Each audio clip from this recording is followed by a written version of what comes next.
at tactics and techniques objectively, meaning that I do that absent of feelings or opinions for the most part, and I try to stay within the facts and what we can provide as evidence to determine what is the best way of doing something. There are, of course, competing ideas, whereas one way of doing something versus another way of doing something is kind of negligible, and therefore both options are viable. And then there's definitely like the wrong way to do something. Now, what you're seeing in that video with the gentleman sitting in the vehicle is all being done because he is attempting to defeat his seatbelt, right? The seatbelt while you're seated in a vehicle is a problem, but it's a problem that we can mitigate. Whenever we're learning tactics and techniques, you really want to use the acronym KISS, right? Keep it simple, stupid. And that's true in this situation and in every situation when it can be applied. The more complicated we make our training, the less likely that we're going to actually be able to apply what we learned in real life. And also, when we are training, we should be training not absent of human behavior, but actually take human behavior into consideration.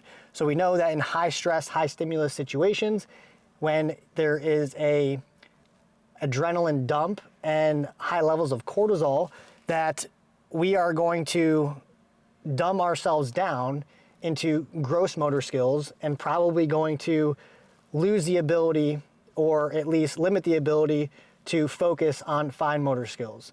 And so one thing that he's doing that you really want to try to avoid is changing our handgun from our firing hand, strong hand, into our weak hand purposely. And yes, there is the idea that this is maybe not safe as you're transitioning the gun between your hands. You could drop it, or something else could happen, or you could discharge. I'm not really into that per se. I think you can do that safely. I think holding the gun like this in a safe direction is safe. But the problem is that when we're holding our gun like this, we are now out of the fight, right?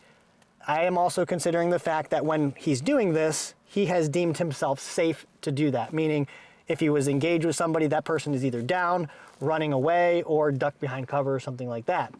So that's one of the things that we want to try and mitigate from having to do, switching our gun from our strong hand into our weak hand. Another thing that he's kind of doing, we want to try to avoid, is purposely not continuing to focus on the threat. That's not something that's going to happen in real life. You are going to remain focused on the threat as long as he is within view, or even if he just ran out of view. You don't want to purposely get down to where now you have to come up and reassess what's in front of you. If we can remain focused and we can keep our gun in our strong hand, that's what we want to try to do. So what you see him doing is, I can only assume, a reaction to an ambush, because if we're talking about different scenarios, you really want to put a lot of emphasis on preparing yourself for the engagement. So if it's a vehicle pursuit coming to an end, you're arriving on a person with a weapon, or there's a person in the parking lot with a weapon, or you are doing a felony stop. These are all things that we should be prepared for, and therefore we shouldn't be caught with our seatbelt on, because as we're coming to a stop, we should be already clear of our seatbelt and our handgun should be out, and we should be ready to engage, ready to bail out of the car or do what we need to do. But if we are going to look at this scenario, and as we should, because I believe that's what this is, in an ambush type of situation, what you see him doing is drawing his handgun. Let me fix the seatbelt.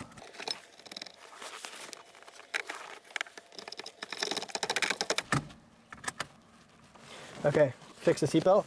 So what you see him doing is drawing his handgun, engaging an immediate threat in front of him, changing his handgun over to his weak hand, and then defeating his seatbelt, clearing his seatbelt, and then as you see him exiting the door to present himself towards the threat again, he is switching his handgun back into his strong hand, and then he's engaging. Again, all of that stuff with the handgun is really unnecessary.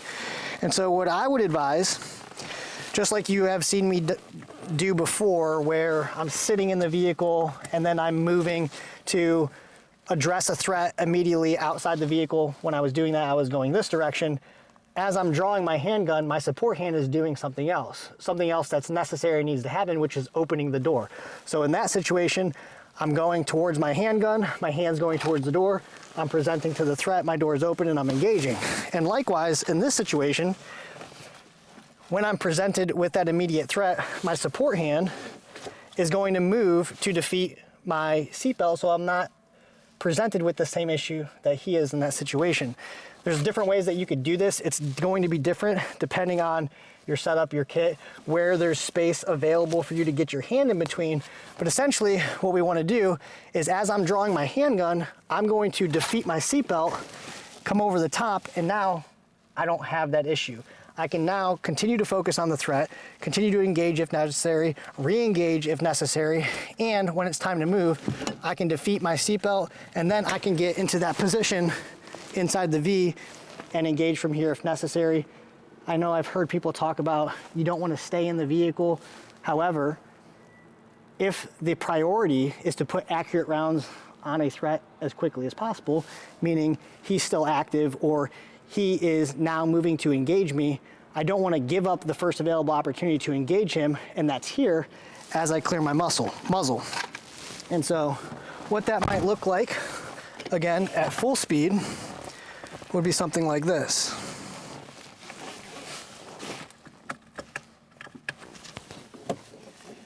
Again, familiarity with the vehicle that you're in, how your kit sits on your body, where there's space to get in between your seatbelt, whether you're gonna reach up and grab your seatbelt, whether you pull it too hard and it locks. All of these things are considerations that you as an individual is going to have to train and be familiar with that particular vehicle and that particular setup so that you don't run into issues. And so we're here, threat.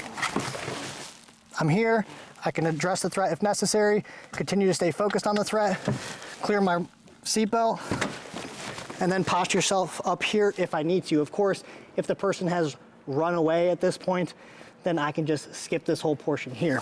Again, there's competing ways of doing things. You know, you've heard people say there's multiple ways to skin a cat, and then there's definitely wrong ways of doing certain things. I would just opt for, when possible, the training that takes you the least amount of steps to get to the target faster, be more accountable for your rounds, and of course, doesn't jeopardize your ability to engage the target and the safety of yourself or the people around you. I didn't really go in detail on specifically what the problem is with the seatbelt. I did say the seatbelt was the problem, but what's going to happen if you're in a seated position and you draw your handgun and you're still seatbelted in, when it's time to actually move, one of two things is probably going to happen, one of those things being the most likely in my opinion. And the first thing is that when you go to remove your seatbelt, now your arm and your handgun is in between the 2 points of your seatbelt. Then what's probably going to happen is, if you do recognize that, you're probably going to end up having to point your handgun at you, because trying to get your handgun back far enough to get your seatbelt over with the seat behind you is unlikely.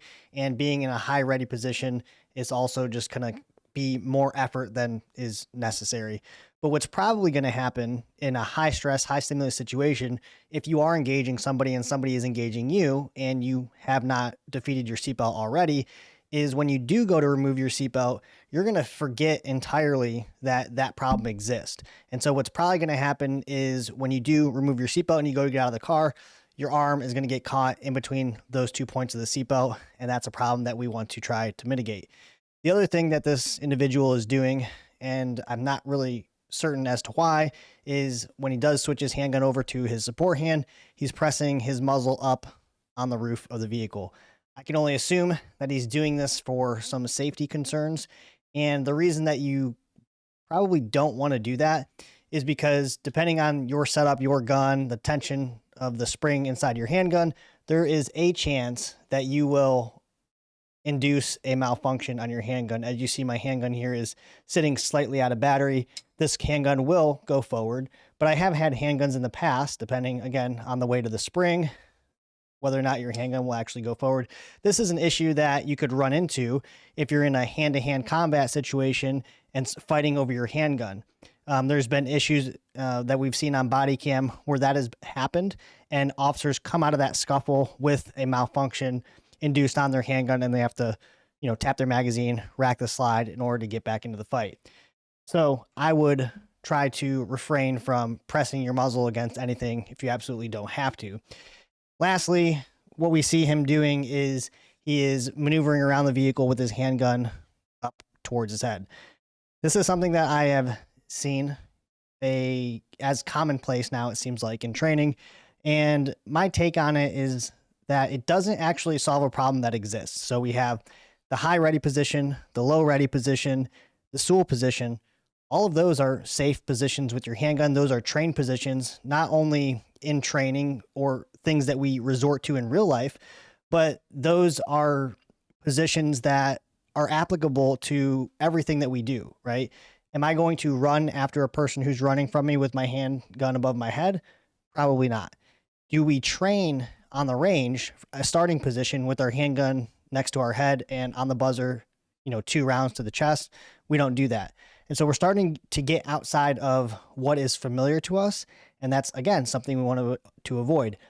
Whenever we can keep what we're doing the same as much as possible, that is where we kind of want to be. So you'll notice that I am in a high ready position after I engage. So I engage, high ready position, because this is a trained position. This is also where a position that you might be in when you're running after a suspect, right? This is a safe position to be in. My muzzle is pointed up out of the windshield. If there was some type of catastrophic event, then my round is not going to hit anybody, and that's really just not an issue. I don't see necessarily a problem that needs to be corrected, and therefore I don't see a reason why you would need to run around with your gun next to your head. Also, another concern is, imagine that you have somebody in your class that never touched a gun before, but they went to the police academy. That was the first time they touched a handgun. That's the first time they shot a handgun, qualified with a handgun. And now they're 6 months removed from their police academy where they haven't trained at all. That is not a person that I would want to tell that they should be running around with their handgun next to their head. That just kind of concerns me, because we should consider the lowest common denominator when training. And I would not want that person to have that information and think that that is the safest way to kind of go about doing that. If you'd like to support the channel, you can do that by feeding the algorithm down below. And if you're not subscribed yet, it would be cool if you were.